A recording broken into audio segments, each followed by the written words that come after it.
Hello, everybody. My name is Eyla Pinto, and today I'll be presenting to you my workplace design for my client Hersheys. So to start off, we did guidelines and proposals, and I wanted to propose an environment that would bring the community in for them to be able to experience the company. Also, integrate memorabilia into my design by adding vintage posters and old propaganda to keep the roots of the company and the very beginnings alive, and creating more engagement areas where users of the space can come together and do projects and work as a team. The next thing we did was we looked at a case study for workplace design. And we came up with this main idea that companies nowadays are looking for productivity. And to be able to obtain that, they need to focus on the satisfaction and the comfort of their employees. Therefore, they're integrating themes like wellness, user control, and collaboration into their spaces. Here we have Thiago House versus Airbnb Hub. When it came to wellness, the Thiago House hit all the right spots because they had a cafe on the site, and also they had outdoor seating for fresh air. They had a breakout area such as kitchens and stuff, and they also had a facility for fitness and a studio. When it came to user control, both floor plans show about the same amount. They have different types of sitting areas where people could go and sit alone, more privately, maybe in a bigger group or openly. And when it came to collaboration areas, Airbnb, since its floor plan is more open floor plan than the Thiago House, there is more sitting arrangements for collaboration. We concluded that Thiago House was the most successful case study because it hit the most important qualities for an interior workspace to be successful. My brand is Hersheys, as I mentioned before, and I wanted to start with some history highlights. In 1894, Milton Hershey started creating chocolate for his caramels. And then in 1939, during World War II, Hershey's provided ration bars to American soldiers. In 1971, the Hershey's bar made it to the moon in Apollo 15. And in 1980, Hershey's was featured in an E.T. movie. When it comes to the company nowadays, there's 12 members of the board of directors, and 5 of them are actually females. The Hersheys Company currently employs over 18,000 people, and they have an average about 100 people for the new Miami office. Their current revenue is $7.8 billion. When it comes to their client demographics, their target customer is everybody. But however, they will not directly market to children. Here are some sustainability facts about the company. They recently changed their packaging, and it's really impacting the environment in a positive way. They're reducing CO2 emissions, they're saving trees, and they're taking a lot of trucks off the road. When it came to my concept development, I wanted to use 3 main words that Hershey's really identifies with. So simplicity. When it comes to their ingredient list, they only have 4 core ingredients. They don't believe in adding extra unnecessary things. They also are a very simple way of working. They have parent leave. They have other kind of services like flex tech, flex time, and flex stress. They are also a very diverse company. They accept everybody for who they are, and they love people. They have all these different kinds of groups that people would sign up for to feel more like welcomed into the Hersheys Company. And they're a very honest company. They're very transparent about all of the ingredients, what they use, where it's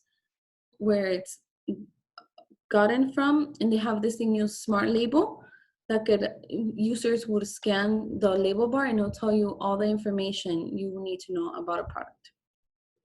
So here's when I came up with my design for my model. I wanted a simple design, and it's based on the Hershey's Kiss product. I wanted it to have a clear front looking into the pyramid as like honesty. We're transparent, you could see right through us. Also, I added different size and color spheres to create the diversity that they also stand for.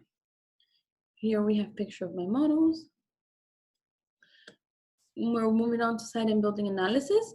As we all know, the site is located in Blue Lagoon Drive, and we do have street access, highway access.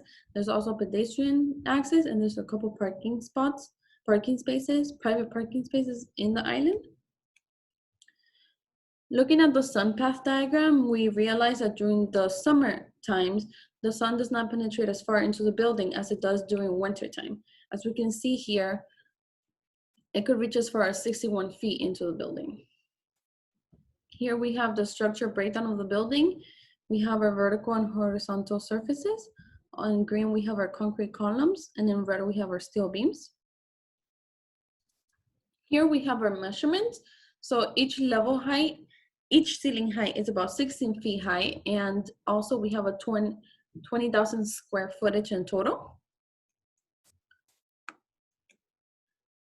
Our dominant issues here is the linear grid going on inside of the building. The structure creates some restraints when it comes to designing. And also the curtain wall in the front brings out the sunlight in. Another thing is the accessibility and the location of our site. Here's my second level floor plan. As you can see, here we have the lobby and waiting area. You come in through here, we have the product display. Here's my vertical circulation going upwards. Marketing is located right here with the printing and colliding area. We have a photo studio and a conference room for this floor. Another collaborating area right here.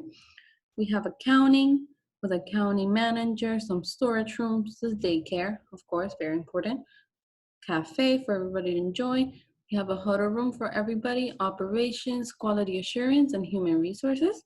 And as we make our way up, we come out to our experimental kitchen right here. We have sales right here, collaboration areas right here in the middle. We have IT right here, another large conference room for the upstairs building, for the upstairs floor. We have a huddle room, some computer maintenance rooms, and a recreation area. And as you can see here, we have the executive suite. We have 4 large office spaces with a sitting area and its own private lobby. Right here, we have the secretary for all the executives. And in my reflective ceiling plan, we could see some acoustic panels and some drop ceilings right here. I used a lot of pendant lighting for accents, and I decided to do wooden slabs on the ceiling as well, covering the cafe area to give it a more private feel. Here on our 3rd floor, we have more a drop ceiling right here over the sales department. We also have another drop ceiling right over here in the back where we have the recreational area. A lot of pendant lights to add a little jazz. Here we have my perspective of my lobby and waiting area. Some furnishings that I chose. The open space, and as you can see here, you can see the cafe and the huddle room in the middle. Here we have a picture of Messi Marvin. When I talked to Memorabilia, is bringing back all those old marketing techniques that they used to use back then. As well as here, you could see our private office for marketing. And here we have more old prints. This is the cafe area downstairs where people can come and enjoy. As you make your way up the stairs, we have a little sitting area for the executive suites.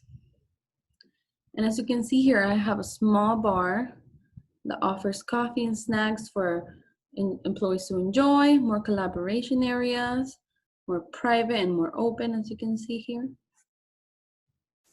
Here we have our experimental kitchen with a little sitting area for people to come in, relax if there's too many people in the kitchen. Here we have the sales department. And as you can see, I dropped the ceiling right above it with some acoustic panels to keep the noise down. And back here we have the recreational area where we have games such as pool, paintball, etc. Here are some of the materials I used. I wanted to keep it fun, playful, and just very revitalizing. So I did keep some more neutral colors, but then I brought the color on with the flooring. We have terrazzo flooring. We have this terrazzo inspired like carpet, some chevron stone wall applications. Most of the finishes of the furnishings are dark oak finishes and some carpet flooring. Thank you so much.